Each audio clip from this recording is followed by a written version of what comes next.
When I have a child, I want to take them to Africa. You know what I'm saying? I want to take them to the motherland and let them see that, hey, we're blessed over here, you know, but look at them. They're staying in woods and trees. And woods and trees. In your village.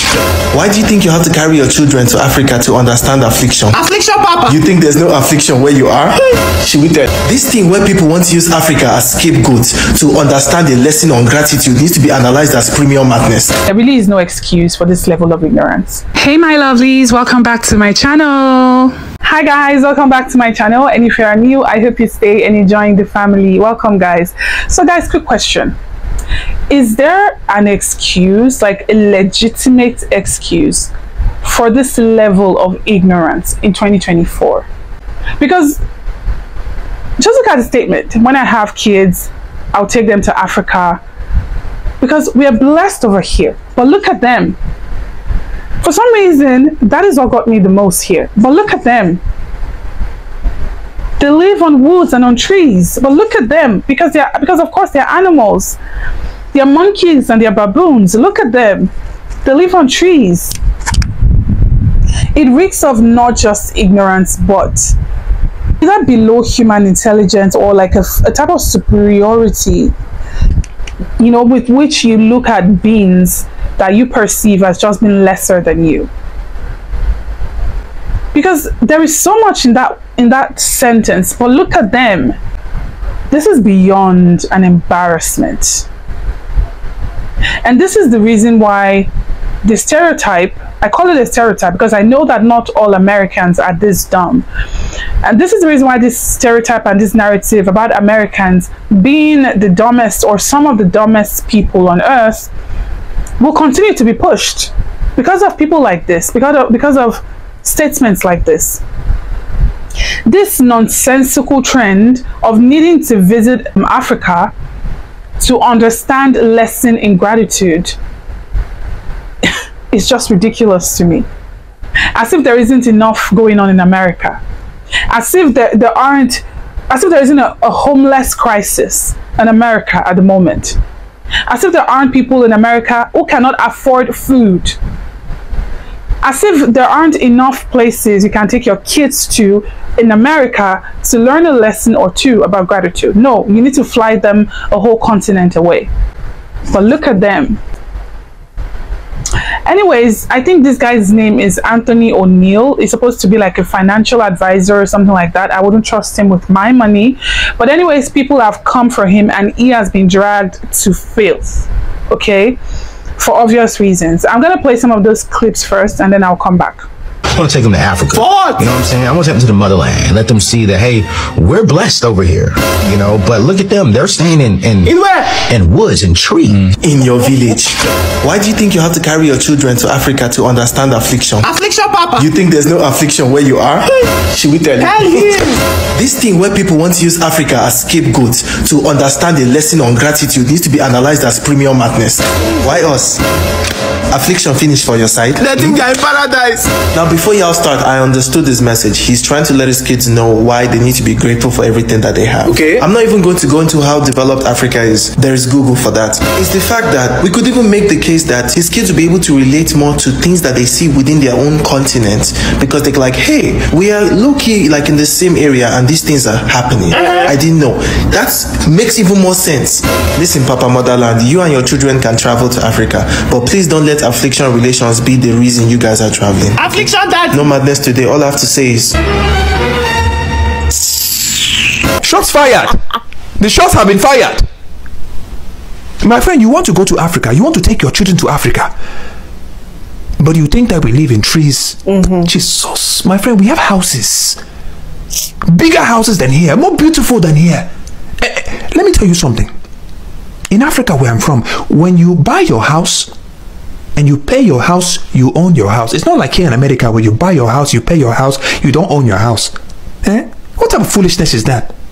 Woods and trees. When I first saw this video, I felt like I was going to respond to some sarcastic video about me in a city or in a building here in Africa to prove my point. But I love movies, so let's respond from a movie angle. This is Darby and the Dead, an all-American high school teenage movie. This movie was shot entirely in Cape Town, South Africa. This is The Kissing Booth, an all-American teenage high school comedy. The Kissing Booth was shot in Cape Town, South Africa. 2 movies that take an African city and convince you that it's an American one. Remember Moon Knight? Shot in Egypt. Yeah, Egypt is not just pyramids. And for my fellow Marvel fans, remember this legendary scene from Avengers Age of Ultron? This scene was shot in my birth city, Johannesburg. Iron Man and Hulk fighting amongst buildings in an African city while we live in trees and woods. Your own filmmakers use our African cities as a replacement for your American cities, and you guys can't even tell the difference. And yes, large populations of Africans still live in villages near trees and woods, but genuinely, what is wrong with that? Last time I checked, we don't breathe thanks to buildings. Like, I see some of your cities and I'm genuinely worried about you guys. I'm like, what do these people breathe? Cement. My country, the Democratic Republic of Congo, has one of the largest rainforests in the world. Our forest absorbs more carbon than the Amazon. In other words, you are welcome. Imagine trying to shame people who breathe fresher air than you. Oh yeah, awati. Woods and trees.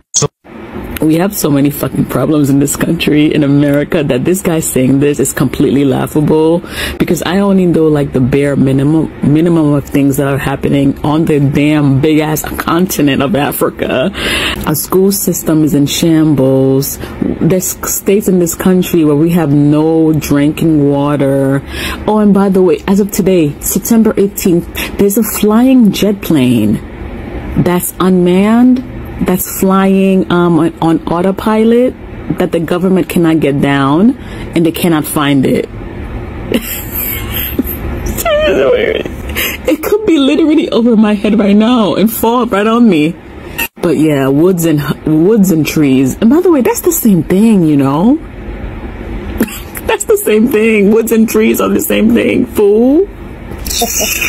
Worry about your own problems. Ask yourselves why you're repeating white supremacist talk points. And woods and trees. So this message is for Anthony O'Neill. Now, I will say I had no idea who this person was, at least not before he made this idiotic video. And quite honestly, I don't think I was missing much. So in reference to the video that you made, talking about Africans living on trees and living in the woods, I'll explain to you why that was so offensive. We saw the video and we were extremely offended. Animals live on trees. People do not live on trees. Africans are not animals. Therefore, Africans do not live on trees. Maybe when I tell it to you that way, you'll understand why what you said was so offensive and so problematic. And that's why a lot of Africans are really pissed off by what you said. Now, I do not have to get on here and try to justify how beautiful Africa is to you. I'm not going to sit here and defend Africa. I'm not going to do all that, because all you need to do is just literally get on Google, see that we don't live on trees. But that was just too much work for you. You prefer to go with the insults, okay? Calling us animals, essentially, because that's really what you did. I mean, even dogs don't live on trees, but oh, Africans live on trees. You don't see how offensive that is? And what you said was extremely offensive. I don't even need to tell you that. And like I said, I am not about to justify anything to you. I'm just here to call you out on your bullshit. And when you do have kids, please don't bring them to Africa. And you don't come to Africa either. We don't want you here. We don't want people like you here, because you have no respect for us. Stay away from Africa. To the motherland. Let them. You know what's ending me with this whole thing is the fact that he's so convinced of what he's saying. Like, he's so serious. My thing is, he's worrying about the wrong things. What he needs to be worrying about when he has a child is the fact that he needs to have a conversation with that child on how to conduct themselves during a police interaction, because if not, there might be a dead body. The fact that he needs to have a conversation with his child on how to wear hoodie, where not to wear hoodie, because, you know, the fact that he needs to have a conversation with his child about the possibility that he might go to school and then, like, my guy, you're worried about the wrong things. Leave us in our trees alone. Like, come on now. It's ridiculous. Yeah. Anyway, Looks like it's gonna be a windy night tonight, so I need to go find a steady tree. And woods and trees.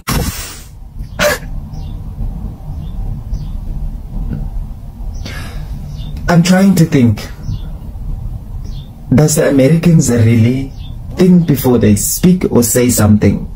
There is a fine line between saying something that has no substance, no value, no information whatsoever, to at least inform the public. You guys just blab. You blab, you literally blatantly disrespecting, disregarding, offending a whole entire nation. Are you guys not tired of being dragged through the mud? Most of our houses in South Africa are built out of bricks, concrete, cement. Do you guys even know what that is? And here you are saying that we in Africa live in woods and trees. Your houses are literally made out of woods and trees and straws. That's why when there's natural disasters, you just see houses flushed out everywhere on the streets of America. Guys, please stop this thing. Don't come for us. This is not the three piglets and the wolf. We are the piglet with the stone house, with the brick house in that story. You guys are the piglet with the straw house. I blew, and I blew, and I puff, and I puff, and poof. America is just as small. So please don't come for us. So, Mr. Anthony, no one is saying you shouldn't come to Africa. Honestly, though, after this video, I cannot agree with the sentiments of others who are saying you shouldn't visit, they don't want you here.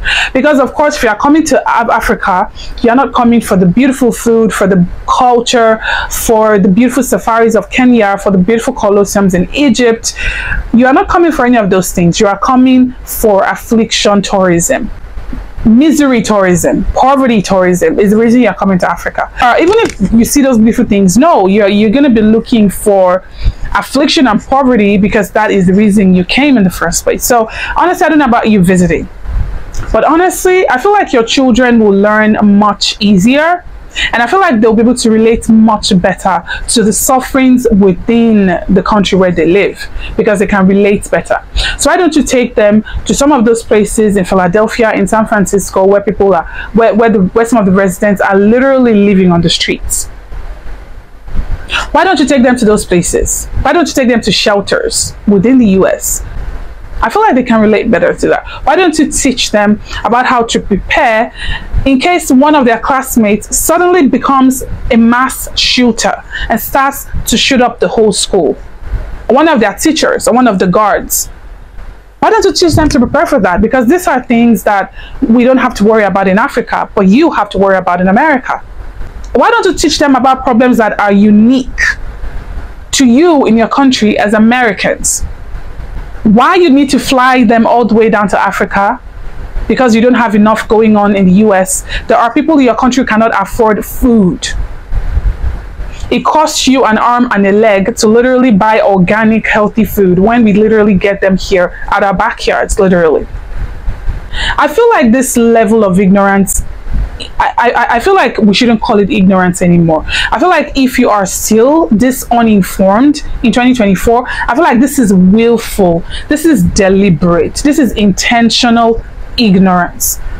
Because there is no excuse anymore. You've got internet, you've got Google. And so I'm not going to come here and start to defend Africa and tell you about how Africa is so beautiful and how developed Africa is if you cannot educate yourself. I understand that for the most part, the media, has pushed this narrative about Africa. They have their own reasons and agenda for doing that. I know that the American school system, frankly, I don't think is the best.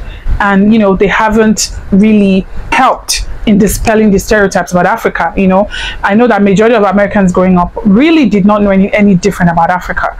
But I feel like at this time, at your age, even, and with how far developed and how globalized the world has become, I don't think you really got an excuse for this. Anyways, some African Americans have actually come out and be like, we don't know him, we don't claim him. I'm just going to read some of the comments. The person said, Woods and trees. We African Americans don't claim him. He crazy. America is experiencing a homeless crisis. Yet he needs to travel all the way to Africa to show his kids how blessed they are. I'm saddened that he didn't fully research the current state of Africa. All they've ever showed us here in school is that Africa is disease and starvation. It's true they never showed us anything beautiful about Africa. It says, if he's a black man in the financial services industry, it means he's surrounded by white people. So I'm quite sure he said that to show off for his white friends. As an African American, I am deeply offended by these African stereotypes. This hurts me to my core, as if I was born on the continent. The statement is so ridiculous. He actually spoke those words. What an embarrassment. As a person who watches Anthony, I am shocked by what was said. I cannot believe people still think this way. There are so many different ways of educating yourself than listening to the media who push this negative trope about Africa. And said he could have just taken his kid to Los Angeles, California to show him the homeless population, or Kensington, Philadelphia in PA, where the residents sleep in the streets. It is highly embarrassing that some people, Americans, especially black Americans, or should I say African, when some black Americans say, or African Americans say they do not want to be called African Americans, they want to be called black Americans, I honestly kind of agree with that sentiment, because people like this, I feel like shouldn't be called African anything, because it is an embarrassment. It is an embarrassment to their ancestry to be called African anything. Look at this woman. Thank God for slavery. And if it wasn't for slavery, I might be somewhere in Africa worshiping a tree. Guys, the level of third or second hand embarrassment I feel every time I see that video of this woman. She's on a platform, whatever, she's supposed to be addressing, educating people, and look at what she's saying. She should really be ashamed of herself. She should be embarrassed. Just look at that. Thank God for slavery, or should have been somewhere in Africa worshiping a tree. Just imagine. Just imagine. Oh, he did come out to make an apology video.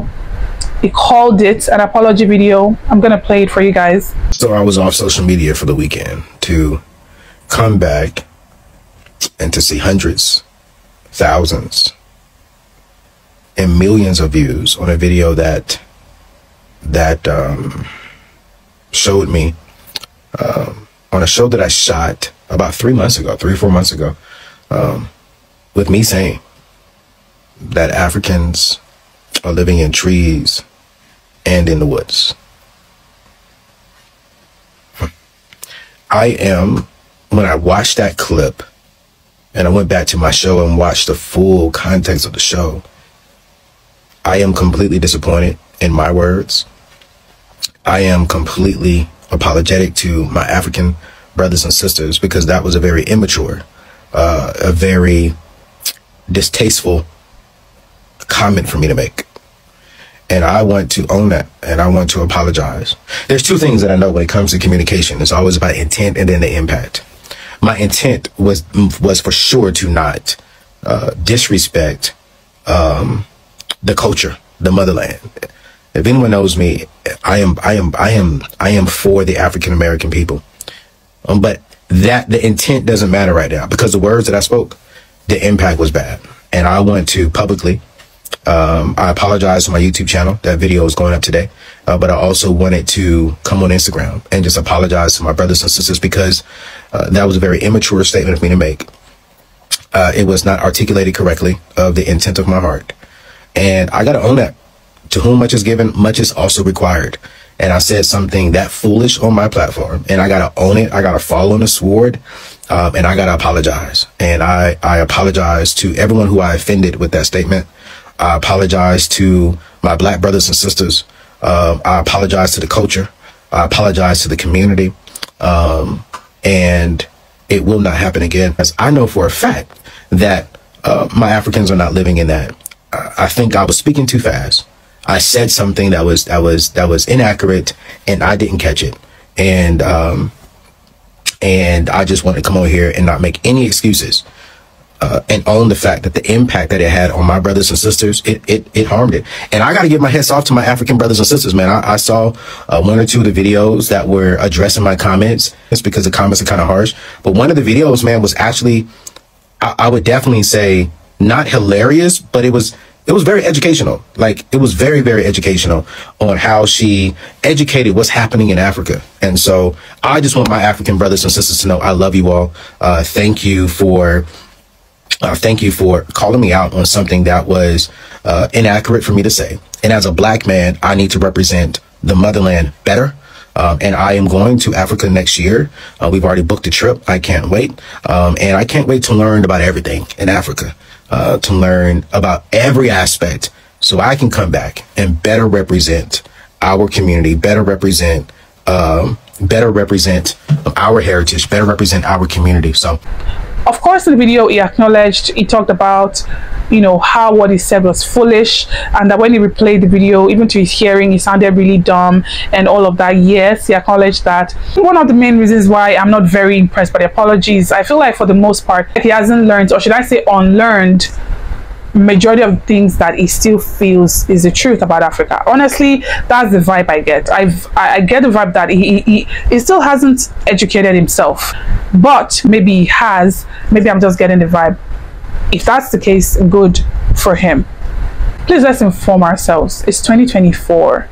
There really is no excuse for this level of ignorance. Us here in Africa, you own your house. Actually own your house. Okay, and just like that beautiful brother with that beautiful accent from South Africa said, we build our houses here with cement blocks made from cement, sand, and granite. That's how we build our houses here. Houses that withstand the test of time. Yeah, we are not animals. We don't live on trees. We live in houses just as you do. Yes, I know. It's a shock, right? Anyways, guys, that's it for this video. Don't forget to like, don't forget to subscribe if you haven't already done so, and don't forget to leave your thoughts down in the comments. Okay, and as I always say, please let us be civil in the comments, guys. Let's be civil in the comments, and I'll see you guys on the next one. I love you guys. Bye, guys.